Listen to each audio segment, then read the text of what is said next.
Hi, my name is Tanya and welcome to my small backyard vegetable garden here in central Victoria. We have another week of hot days forecast, so I'm up early this morning to get these cherry tomatoes pulled out. A lot of the fruit is just cooked on the vine and I want them gone from the garden bed, and then I can get some broccoli planted. I bought 3 advanced seedlings of purple sprouting broccoli. It is one of my favorite. I grow this every year and I'm keen to get them in the ground. I've had them probably a week or so. I want them out of their small pots for the hot weather ahead. I will have to take extra care of them because they will be settling in such warm weather, but I'm happy to provide extra sun protection in the form of some hessian over them during the hottest parts of the day. Just like I'm doing for these 3 broccoli plants here, this is broccoli bambino, and they are settling in really well. I had smaller covers over them, I showed in the last video, but because they were getting close to the top of those and they were tin, so that would heat up, I made this little cover to go over them. Eventually I will do the same for the purple sprouting broccoli. We have the king parrots visiting again, and they have been into the tomatoes. It's pretty hard to shoo them away. They are such beautiful birds and quite tame and just are happy to hang out in the garden with me. So I am sacrificing some late tomatoes to them.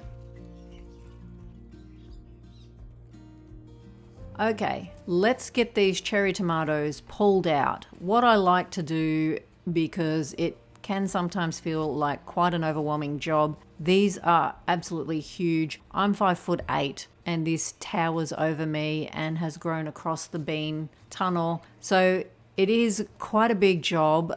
I like to tackle it in 2 parts. Give myself an hour and see how much I can get done, and then come back later on and do a bit more.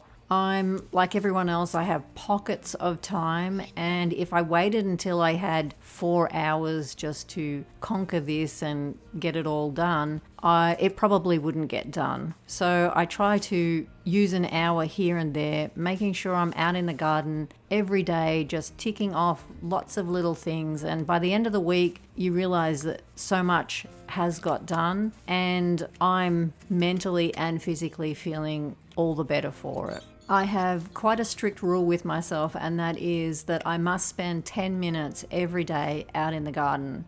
Now, that can be as little as having a cup of tea and watering some pots, or going out and putting the sprinklers on, or minimal things. Or it could mean I go out to do that and then I go, oh, well, I'll just do this and I'll just do that. And then it's an hour later. That helps so much in the amount of things that you can get done, and it can usually encourage you to go out and do it when you probably wouldn't have wanted to do it to start with. Of course, if you're spending your 10 minutes in a vegetable garden, it also gives you that time to snack on anything and everything that is around and really enjoy what you are growing, and also to pick things for dinner or for a salad. And I find that either early in the morning or much later in the afternoon is the times that I love to be out there, especially this time of the year.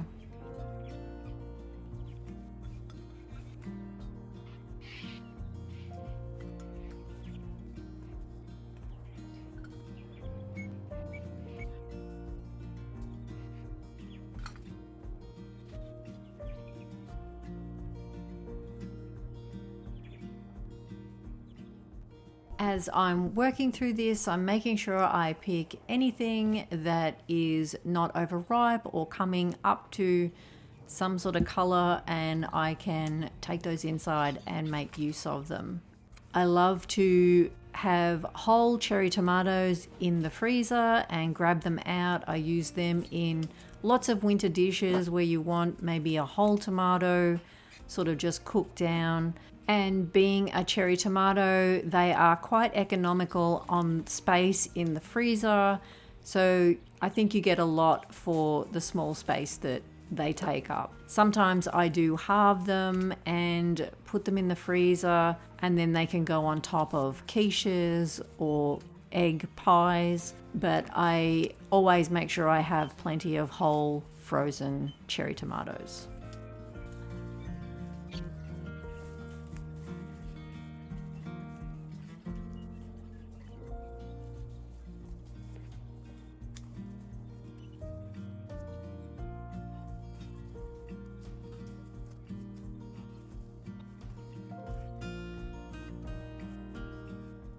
I have been asked about what growing frames I use. This one here is a homemade job from many years ago, and I have another one exactly like this up the other end of that garden bed.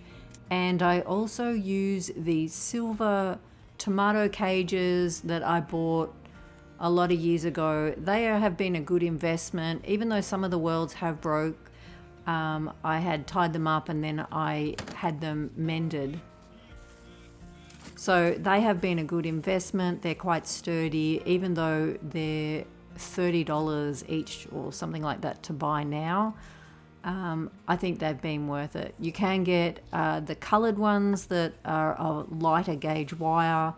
I have not used them, but the heavier steel ones I really like using.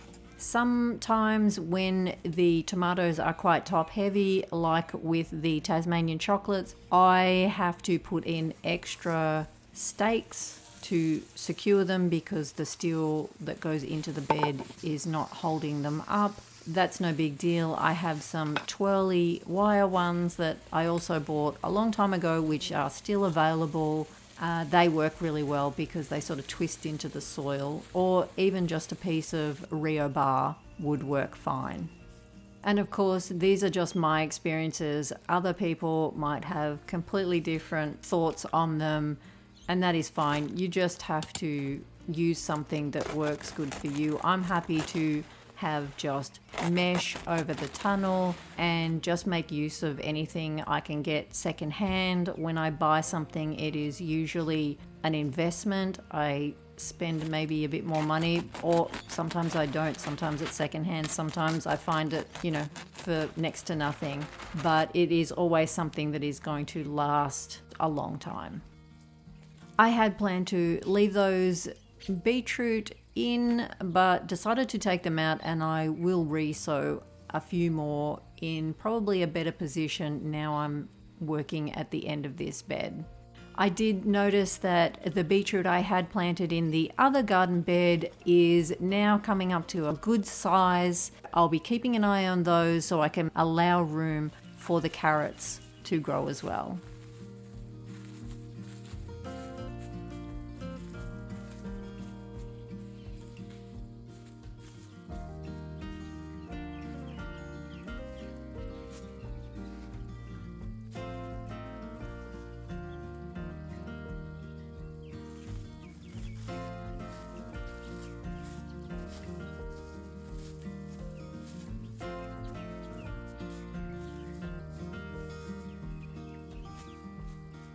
I did want to mention that even though I have had these broccoli covered with white cabbage moth proof covers since buying them, that I did see holes in the leaves, and they had eggs laid on them previous to me buying them. So when I checked with the holes that were there, I found little tiny caterpillars. So I have removed those, and I will keep checking on them, because there's no point being undercover if they're already trapped under the cover.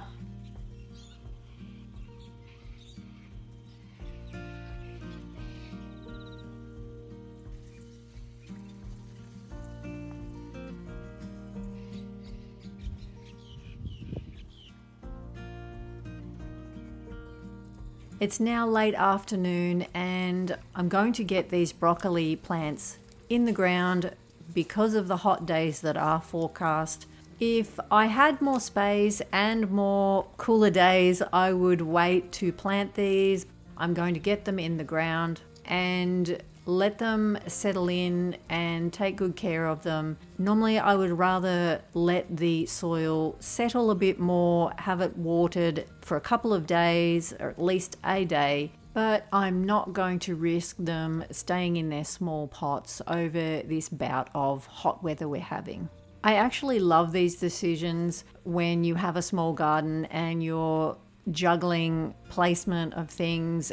It keeps me moving through, and in times that I probably would just procrastinate over something, taking something out, if you had plenty of room, it keeps the garden evolving and moving into the next season, and I kind of like that.